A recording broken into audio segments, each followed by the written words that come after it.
साय नमः। ओम श्री गणेशाय नमः। ओम श्री गणेशाय नमः। आज मार्गशीर्ष मास के कृष्ण पक्ष की एकादशी तिथि है। हिंदू धर्म में इसे उत्पन्ना एकादशी के नाम से जाना जाता है, जिनका प्राकट्य भगवान विष्णु के शरीर से हुआ था। श्री हरि और एकादशी माता का आशीर्वाद बरसाने वाले व्रत की पूजा विधि, मुहूर्त, कथा और धार्मिक महत्व को जानने के लिए सुने। हिंदू धर्म में एकादशी व्रत को जाने अनजाने में हुए पापों को दूर और कामनाओं को पूर्ण करने वाला माना गया है। यह व्रत साल भर में 24 बार आता है, लेकिन इसका महत्व तब और भी अधिक बढ़ जाता है जब यह मार्गशीर्ष मास के कृष्ण पक्ष में पड़ता है और उत्पन्ना एकादशी व्रत कहलाता है। हिंदू मान्यता के अनुसार जो साधक उत्पन्ना एकादशी व्रत को पवित्र मन से पूरे विधि विधान से करते हैं, उस पर श्री हरि की पूरी कृपा बरसती है और वह सभी सुखों को भोगता हुआ अंत में मोक्ष को प्राप्त होता है। आइए जानते हैं उत्पन्ना एकादशी व्रत की कथा।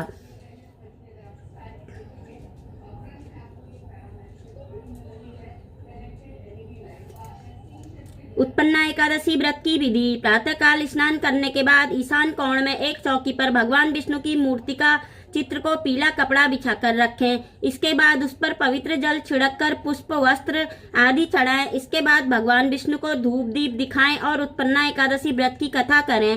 कथा कहने और सुनने से एकादशी माता और भगवान विष्णु की आरती करें। व्रत को विधि विधान से करने के बाद अगले दिन शुभ मुहूर्त में भगवान विष्णु को भोग लगाने के बाद इसका पारण करें। उत्पन्ना एकादशी व्रत की कथा।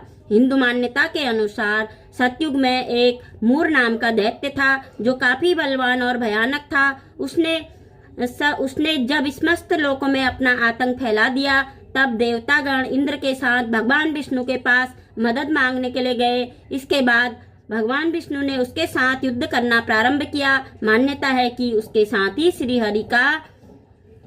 हरि का वर्षों तक युद्ध चलता रहा, लेकिन मूर दैत्य का अंत नहीं हुआ। इसके बाद भगवान विष्णु जब एक गुफा में विश्राम करने गए तो उनके पीछे पीछे मूर भी पहुंच गया। भगवान विष्णु को सोता देखकर उसने जैसे ही उन पर आक्रमण करने की सोची, उस समय श्री हरि के शरीर से एक दिव्य कन्या प्रकट हुई। उसने मूर का अंत कर दिया। इसके बाद जब श्री हरि अपनी योग निद्रा से उठे तो कन्या ने श्री हरि को पूरा वृतांत बताया। श्री हरि ने उससे कहा कि आपका प्राकट्य एकादशी के दिन हुआ है, इसलिए आप अब एकादशी के नाम से पूजित होंगी और सभी के दुखों को दूर करते हुए सुख सौभाग्य प्रदान करेंगी। चूंकि कन्या भगवान विष्णु के शरीर से उत्पन्न हुई थी, इसलिए उन्हें उत्पन्ना एकादशी कहा गया। ओम नमो भगवते वासुदेवाय नमः। उत्पन्ना एकादशी व्रत की पूजा का धार्मिक महत्व। हिंदू मान्यता के अनुसार एकादशी व्रत का पुण्यफल हजारों यज्ञ और लाखों गोदान से ज्यादा माना गया है। पावन तिथि व्यक्ति के सभी दोष और दुख को दूर करके सुख संपत्ति और सौभाग्य दिलाती है। एकादशी माता की आरती। जय एकादशी माता, जय एकादशी माता, जय जय एकादशी माता। विष्णु पूजा व्रत को धारण कर शक्ति मुक्ति पाता।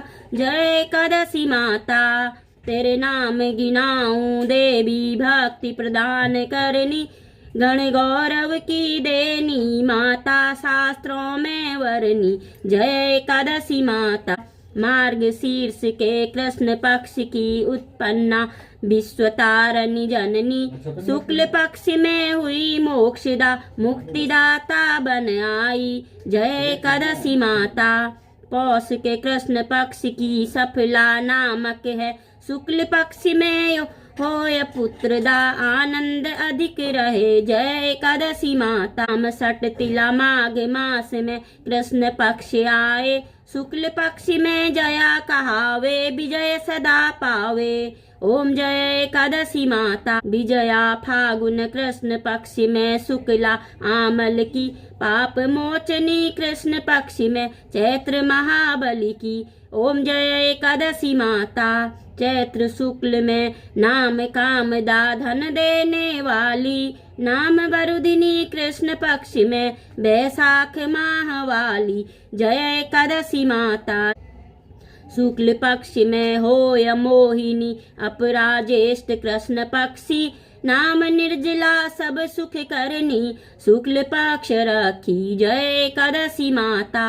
योगिनी नाम आषाढ़ में जाने कृष्ण पक्ष करनी, देव सैनी नाम कहाए शुक्ल पक्ष धरनी। जय एकादशी माता कामिका श्रावण मास में आवे, कृष्ण पक्ष कहिए श्रावण शुक्ला होय पवित्रा, आनंद से रहिए जय एकादशी माता। अजा भाद्रपद कृष्ण पक्ष की परिवर्तनी शुक्ला, इंद्रा अश्विन कृष्ण पक्ष में व्रत से भव सागर निकला। जय एकादशी माता आपा कुशा में शुक्ल पक्ष में आप हरन हारी, रमा मास कार्तिक में आवे सुखदायक भारी। जय एकादशी माता देवोत्थानी शुक्ल पक्ष की दुख नाशन मैया, पावन मास में करूँ विनती पार करो नैया। जय एकादशी माता परमा कृष्ण पक्ष में होती जन मंगल करनी, शुक्ल पक्ष में होय पद्मिनी दुख दरिद्र हरनी। जय एकादशी माता जो कोई आरती एकादशी की भक्ति सहित गावे, जन गुर दीता स्वर्ग का वासा निश्चय वह पावे। जय एकादशी माता ओम परम ब्रह्मे नमः, ओम जगन्नाथाय नमः, ओम वासुदेवाय नमः, ओम त्रिविक्रमाय नमः, ओम दैत्यकांताय नमः।